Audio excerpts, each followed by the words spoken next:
సంక్రాంతి అంటే చాలండి పిండి వంటలు, కొత్త బట్టలు కామన్ కదా! మరి పిండి వంటలనేది నేను మా అత్తమ్మతోనైతే వండిస్తున్నాననమాట. ఏమేమి వండించాను, ఏంటి అనేది ఈ వీడియోలో ఫుల్ వీడియో అయితే తీశాను. చూసి ఎంజాయ్ చేయండి. Welcome to Komala SRS. నా వీడియో కనుక ఎవరైనా కొత్తగా చూస్తే ప్లీజ్ సబ్స్క్రైబ్ చేసుకోండి. అలాగే బెల్ కొట్టడం మర్చిపోకండి. నోటిఫికేషన్స్ అనేవి మీ వరకు వస్తాయి. Watching enjoy the video. అయితే స్టార్టింగ్ అయితే పిండి కలిపిస్తుందనమాట లడ్డూకి మా అత్త. దీని ప్రాసెస్ ఏంటంటే ఓన్లీ శనగపిండేనండి. దీంట్లో కొంచెం తిన్ని సోడా అనేది కలుపుతారు. కొంచెం పొంగడానికి, ఎక్కువ కాదు, లైట్గా ఒక చిటికెడు కలుపుతారనమాట.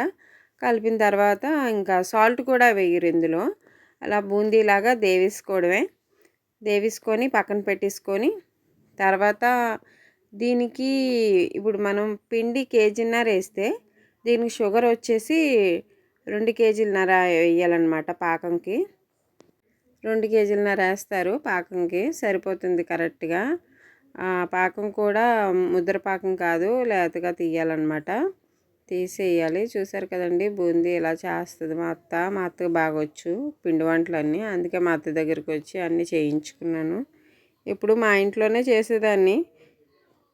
అక్కడైతే కొంచెం కర్రల పొయ్యి అన్నీ పెట్టుకొని బాగా చేయొచ్చు, బాగుంటుంది. నలుగురు సాయంకి వస్తారు. ఇక్కడైతే నేను ఒక్కదాన్నే కుస్తీలు పడాలి. కుస్తీలు పడి సాయంత్రం నీరసం ఎక్కిపోతానని చెప్పేసి మా అత్తాల ఇంటికి అయితే వెళ్ళిపోయాను అనమాట. అక్కడ ఇవన్నీ చేయించాను. చూసారు కదా అలా చేస్తుందో. ఇలా అయితే వచ్చాయి. అయితే లడ్డూలు అయితే చాలా బాగా వచ్చాయండి. మీరు కూడా ట్రై చేయండి ఇంట్లోనే చేసుకోవడానికి. కేజీన్నర పిండికి దగ్గర 70 అయితే వచ్చాయి నాకు. బాగానే వచ్చాయి లడ్డూలు. ఇంకా కొంచెం శనగపిండి మిగిలిపోతే పకోడీ అయితే వేసింది, అప్పటికప్పుడు తినేసాం. తర్వాత ఏమో పాకం పట్టేసింది. ఇంకా దీనికోసం లడ్డూల కోసం కొంచెం లేతగా పట్టేసి, నాకు ఎందుకని ఇదే బెటర్ అనిపించింది. ఎందుకంటే మనకి బాగా డబ్బులు సేవ్ అవుతాయి. చేసుకోవడం రావాలి, కానీ చేసుకోవడం వస్తే మాత్రం మన ఇంట్లోనే చక్కగా లడ్డూలు అనేవి చేసేసుకోవచ్చు. కొంచెం ఇది వేడి మీద ఉన్నప్పుడే వంటలు చుట్టుకోవాలి. మరీ ఎంత వేడి కాదు, కొంచెం చల్లగా అయిపోయాక గోరువెచ్చగా వేడి ఉంటుంది కదా, ఆ వేడిలో అయితే లడ్డూలు అయితే చుట్టుకోవాలన్నమాట. చుట్టుకుంటే మనకి ఏ సైజు కావాలంటే ఆ సైజు చుట్టుకోవచ్చు.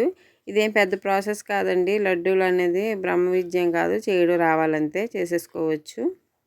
సంక్రాంతి అంటే ఇలాగే కదా. మీరు ఏమి వండుతున్నారో నాకు కామెంట్ చేయండి. అలాగే ఏమైనా కొత్త రెసిపీలు ఏమైనా ఉంటే నాకు లింక్ పెట్టండి.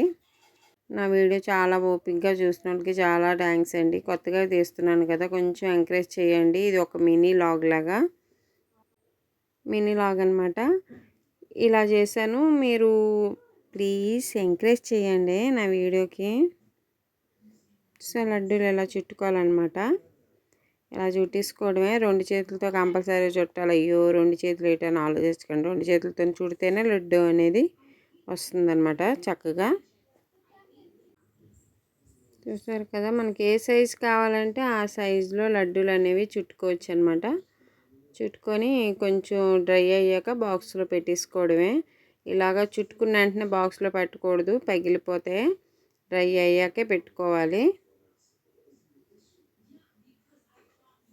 ఇలా వస్తాయి అన్నమాట లడ్డూలు. లడ్డూల తర్వాత ఇప్పుడు గోర్మెటీలకి పిండి అయితే కలుపుతున్నాను. గోర్మెటీల కోసం మైదా పిండి 2 కిలో, ఇంకా 1/2 కేజీ వచ్చి ఉప్మా రవ్వ అనమాట. రవ్వలోంచి రవ్వ కలిపి అనమాట 1/2 కేజీ. అది ఇది ఇందులో కొంచెం షుగర్ కూడా యాడ్ చేస్తారు, ఎక్కువ కాదు, ఒక 2-3 స్పూన్స్ లాగా యాడ్ చేయాలి. యాడ్ చేసి కలుపుకోవాలన్నమాట చిన్న స్వీట్నెస్ రావడం కోసం. సాల్ట్ అనేది వేయరు ఇందులోని, ఎందుకంటే దీనికి పాకం వేస్తాం కదా, అందుకని. నెక్స్ట్ డాల్డా కానీ నెయ్యి కానీ అది కూడా వేడి చేసి దీంట్లో వేసి కలుపుకోవాలన్నమాట. అప్పుడే స్మూత్గా వస్తుంది. వాటర్ వేసుకోవాలి, డాల్డా నెయ్యి వేసుకోవాలి. అంటే మనకి ఏది కన్వీనియంట్గా ఉంటే అది వేసుకోవచ్చు అనమాట. వేసుకున్న తర్వాత ఇలాగా గోరుమిటీలు అనేవి చేసుకోవాలి. ఒకళ్ళమే చేయాలంటే కష్టం అండి. కొంచెం ఎవరైనా సాయం ఉంటే బాగుంటుంది గోరుమిటీలు, లేదంటే వేలు నొప్పి వచ్చేస్తాయి అనమాట. అక్కడ మా అత్తాల ఇంటి దగ్గర వేరే వాళ్ళు ఉంటే వాళ్ళతో నొక్కించాం. బాగా నొక్కారు వాళ్ళు. గోరుమిటీలు బాగా వచ్చాయి అన్నమాట. చూడడానికి షేప్ కూడా చాలా నీట్గా వచ్చింది వాళ్ళు చేయగలని.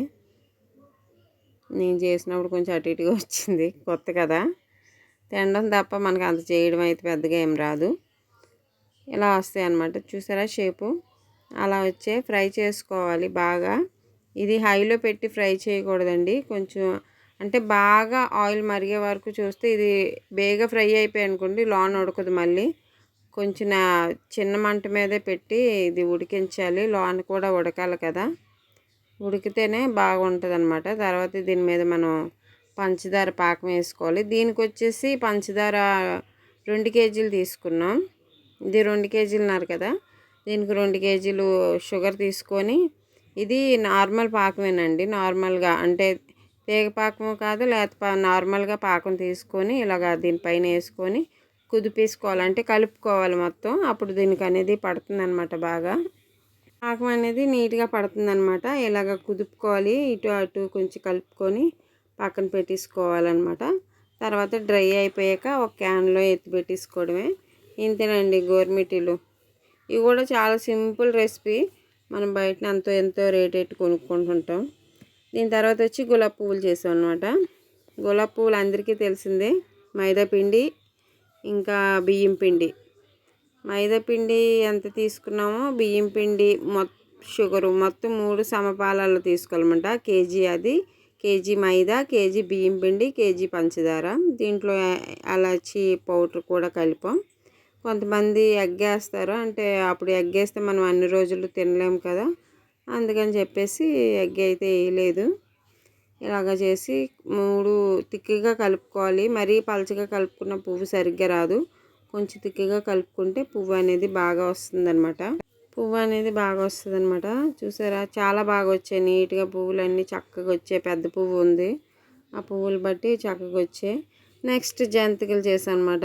జంతికల్లోని అంటే నేను చాలాసార్లు జంతికలు చేశాను, కానీ దీంట్లో కొన్ని ఐటమ్స్ కలుపుతారని నాకు కూడా తెలీదు. మా అత్తల ఇంటికి వెళ్ళాకే నాకు తెలిసింది. చాలా క్రిస్పీగా బాగా వచ్చాయి ఈసారి మాత్రం జంతికలు.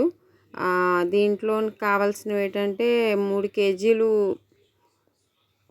కేజీలు బియ్యం పిండి తీసుకున్నాం. దాంట్లో పావు శనగపప్పు, పావు మినపప్పు, పావు పెసరపప్పు, ఇంకా పావు ఏపిన పప్పు, ఇలాగ అన్ని పావులేసి వేయాలన్నమాట. నెక్స్ట్ ఎండుమిరపకాయలు కూడా కలిపేసి ఆడించేసాం. దీంట్లో కొంచెం వాము, సాల్ట్ వేసి కలుపుకొని ఇలాగా మైదా పిండి, చపాతీ పిండి కలుపుకుంటాం కదా, ఆ మాదిరిగా కలిపేసుకొని ఇలా జంతికలు చేసేసుకోవడమే. ఏదైనా మిషను అదే నొక్కేది ఏదైనా ఉంటే. చాలా బాగా వచ్చేసారు జంతికలు మాత్రం క్రిస్పీగా. నైట్ అయిపోయిందండి, మార్నింగ్ మొదలెట్టాం వంటలు, నైట్ అయ్యేటప్పుడు నైటు 9 అయిపోయింది అనమాట. ఈ 4 ఐటమ్స్ అవ్వడానికి. మా సంక్రాంతి అంటే అలాగ ఉంటుంది అనమాట. ఆడవాళ్ళకి మాత్రం సంక్రాంతి అంటే ఇలాగే ఉంటుంది, ఇంకేం ఉండదు. ఈరోజు ఉదయం మార్కెట్కి వెళ్ళినప్పుడు చూశాను, మగాళ్ళకి సంక్రాంతి అప్పుడే వస్తుందని. ఒక ఆటో డ్రైవర్ అయితే ఇలాగ ఆటో వేసుకొని కార్లు గుద్దుకుంటూ వెళ్ళిపోతున్నాడు, పడుకుండిపోయాడు అనమాట ఆటోలోనే. అలా ఉంటుంది మగాళ్ళ సంక్రాంతి. ఓకే, నా వీడియో కనుక మీకు నచ్చితే లైక్ చేయండి, సబ్స్క్రైబ్ చేయండి. థ్యాంక్ యూ సో మచ్ నా వీడియో